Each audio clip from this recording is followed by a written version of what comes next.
Gautier, aussi brillant que lucide, avait donc d'excellentes raisons de rester scotché ici, et je n'avais pas le cœur de le séparer de sa fille unique et chérie. En attendant des jours meilleurs, un miracle ou la reconnaissance de ses mérites hors d'un lycée de banlieue, il travaillait par correspondance et corrigeait des mémoires scientifiques. Bref, je le supportais, nous nous supportions, et Camille, pas encore 13 ans, tenait le rôle d'arbitre. De ses grands-parents, elle avait reçu un nouveau PC et tenait désormais un blog. Depuis, elle passait plus de temps devant son écran qu'à travailler ses gammes. Alors, comme toutes les mères d'ados, je résistais à la tentation de râler, ou pire, d'y jeter un œil, surtout lors de la séquence hebdomadaire aspirateur qui m'obligeait à pénétrer l'antre sacré de la noiselle, sans elle. C'est à ce moment-là de mes divagations matinales que l'image dorée et fugitive d'Isadora revint me hanter. De nature paisible, comme tous les Islandais, cette jolie pouliche n'avait pas été si facile à apprivoiser. Elle me faisait penser à une gamine mal élevée. J'apprenais sur le tas avec elle, tout en la montant avec douceur et fermeté. Mais voilà qu'elle s'écartait du chemin et je sentais une peur irrationnelle me gagner. Je n'étais pas précisément la meilleure écuyère du monde, mais j'aimais ça follement. J'adorais cette sensation de contrôler mon corps, de partager avec cet autre être vivant, cette fougue qui m'habitait encore malgré une vieille fracture du genou et d'autres souvenirs bien plus cruels. J'adorais dominer le paysage traversé en sa compagnie, m'arrêter après une chevauchée un peu hasardeuse et embrasser l'étendue verdoyante devant nous. Avec elle, je me sentais invulnérable et jamais seule.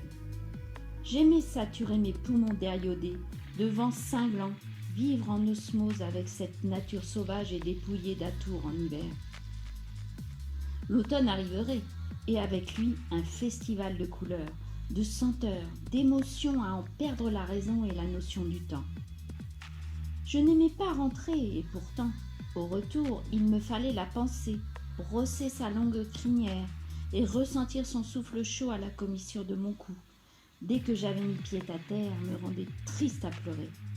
Au moment de la quitter, je venais cérémonieusement poser ma joue contre son adorable museau avant de filer sans me retourner.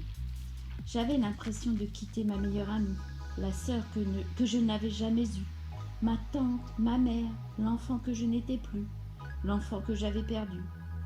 Et je ne savais pas trop à quoi ressemblait ce sentiment étrange qui me troublait tout le long du retour.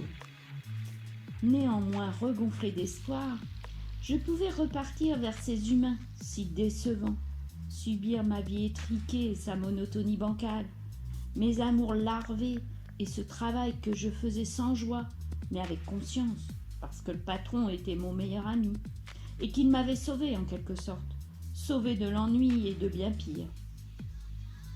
En route pour le boulot, transi, je lorgnais à nouveau l'heure. Il était seulement 6h42. Je n'avais pas déjeuné, ne voulant réveiller personne, mais j'avais faim. J'avais toujours une faim de loup au réveil. Rien n'était ouvert encore. J'allais devoir patienter pour déguster les fabuleux croissants de la boulangerie Mercier. J'en salivais d'avance. Devant mon bout de jardin aux hortensias rabougries, j'avais croisé le père Chaillot et son affreux bulldog anglais. Comment pouvait-on s'acoquiner avec un chien aussi moche ? L'homme, toujours très smart, m'avait salué d'un traditionnel « Bien matinal, Madame Fardan.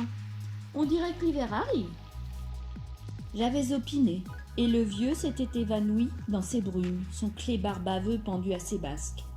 La semaine d'avant, nous avions subi une chaleur d'enfer. Le thermomètre indécent affichait 30 degrés. Il était temps que l'été cède sa place.